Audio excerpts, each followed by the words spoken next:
ಚುನಾವಣೆಯ ಹೊತ್ತಲ್ಲೇ ಸರ್ಕಾರಿ ನೌಕರರಿಗೆ ಸಿಹಿ ಸುದ್ದಿ ಸಿಕ್ಕಿದೆ. ಚುನಾವಣೆಯ ಹೊಸ್ತಿಲಲ್ಲೇ ಸರ್ಕಾರಿ ನೌಕರರಿಗೆ ರಾಜ್ಯ ಸರ್ಕಾರ ಸಿಹಿ ಸುದ್ದಿಯನ್ನ ಕೊಟ್ಟಿದೆ. ರಾಜ್ಯ ಸರ್ಕಾರಿ ನೌಕರರ ತುಟ್ಟಿ ಭತ್ಯೆ %3.75 ಹೆಚ್ಚಳ. ಜನವರಿ 1ರಿಂದ ಪೂರ್ವಾನ್ವಯವಾಗುವಂತೆ ತುಟ್ಟಿ ಭತ್ಯೆಯನ್ನ ಹೆಚ್ಚಳ ಮಾಡಲಾಗಿದೆ. ಇನ್ನು ಡಿಎ ಹೆಚ್ಚಳದಿಂದ ಸರ್ಕಾರದ ಬೊಕ್ಕಸಕ್ಕೆ ₹1792.71 ಕೋಟಿ ಹೊರೆ.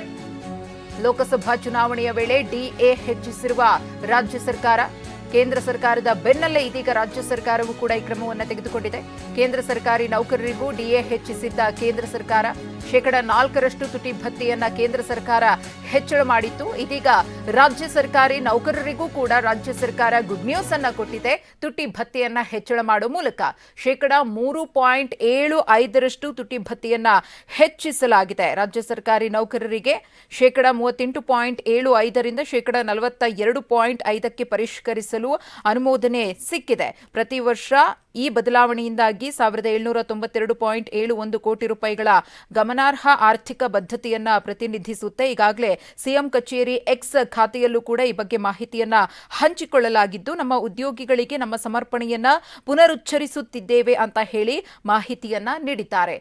ಲೋಕಸಭೆ ಚುನಾವಣೆಯ ಹೊಸ್ತಿಲಲ್ಲೇ ರಾಜ್ಯ ಸರ್ಕಾರಿ ನೌಕರರಿಗೆ ರಾಜ್ಯ ಸರ್ಕಾರ ಗುಡ್ ನ್ಯೂಸ್ ಅನ್ನ ಕೊಟ್ಟಿದೆ. ತುಟಿ ಭತ್ಯೆಯನ್ನ ಹೆಚ್ಚಳ ಮಾಡುವ ಮೂಲಕ ಈ ಕೇಂದ್ರ ಸರ್ಕಾರವು ಕೂಡ ಕೇಂದ್ರ ಸರ್ಕಾರಿ ನೌಕರರಿಗೆ ತುಟಿ ಭತ್ಯೆಯನ್ನ ಹೆಚ್ಚಳ ಮಾಡಿತ್ತು. %4 ತುಟಿ ಭತ್ಯೆಯನ್ನ ಕೇಂದ್ರ ಸರ್ಕಾರ ಇತ್ತೀಚೆಗಷ್ಟೇ ಹೆಚ್ಚಿಸಿತ್ತು. ಇನ್ನು ರಾಜ್ಯ ಸರ್ಕಾರದ ತುಟಿ ಭತ್ಯೆ ಹೆಚ್ಚಳ ಪೂರ್ವಾನ್ವಯ ಜನವರಿ 1ರಿಂದ. ಈ ಕುರಿತು ಮತ್ತಷ್ಟು ಮಾಹಿತಿಯನ್ನ ಕೊಡ್ತಾರೆ ನಮ್ಮ ಪ್ರತಿನಿಧಿ ಅನಿಲ್. ರಾಜ್ಯ ಸರ್ಕಾರ ರಾಜ್ಯ ಸರ್ಕಾರಿ ನೌಕರರಿಗೆ ತುಟಿ ಭತ್ಯೆಯನ್ನ ಹೆಚ್ಚಿಸುವ ಮೂಲಕ ಗುಡ್ ನ್ಯೂಸ್ ಅನ್ನ ಕೊಟ್ಟಿದೆ. ಏನಿದೆ ಮತ್ತಷ್ಟು ಮಾಹಿತಿ ಬಗ್ಗೆ?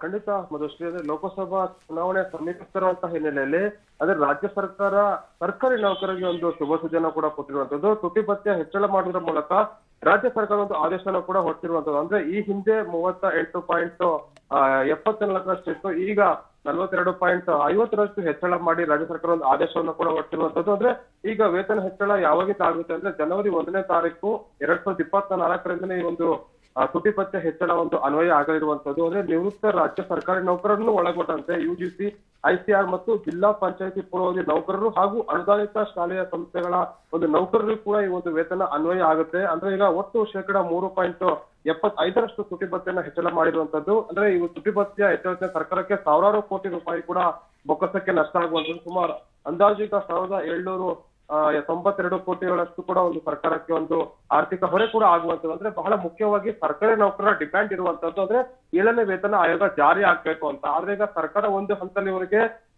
ಅಂದ್ರೆ ತುಟಿ ಭತ್ಯೆ ಹೆಚ್ಚಳ ಮಾಡೋದ್ರ ಮೂಲಕ ಒಂದು ಹಂತಕ್ಕೆ ಒಂದು ಗುಡ್ ನ್ಯೂಸ್ ಅನ್ನ ಕೊಟ್ಟಿದೆ ಅಂತ ಹೇಳಿದ್ರೆ ಇವರು ಮುಖ್ಯವಾದ ಬೇಡಿಕೆ ಇರುವಂತದ್ದು. ಎಲ್ಲಾ ರಾಜ್ಯ ಸರ್ಕಾರಿ ನೌಕರರು ಕೂಡ 7ನೇ ವೇತನ ಆಯೋಗ ಜಾರಿ ಮಾಡಬೇಕು ಅಂತ ಸಿದ್ದರಾಮಯ್ಯ ಬಳಿ ಕೂಡ ಹಲವಾರು ಮನವಿಯನ್ನು ಕೂಡ ಕೊಟ್ಟಿದ್ರು. ಅಂದ್ರೆ ಈಗ ಲೋಕಸಭಾ ಚುನಾವಣೆ ಸಮೀಪ ಬರ್ತಿರುವಂತಹ ಹಿನ್ನೆಲೆಯಲ್ಲಿ ಕೇವಲ ತುಟಿ ಭತ್ಯೆಯನ್ನ ಹೆಚ್ಚಳ ಮಾಡಿ ರಾಜ್ಯ ಸರ್ಕಾರ ಸದ್ಯಕ್ಕೆ ಆದೇಶವನ್ನು ಕೂಡ ಹೊರಟಿರುವಂತದ್ದು. ಮಧುಶ್ರೀ, ಧನ್ಯವಾದ ಅನಿಲ್ ತಮ್ಮ ಮಾಹಿತಿಗಾಗಿ.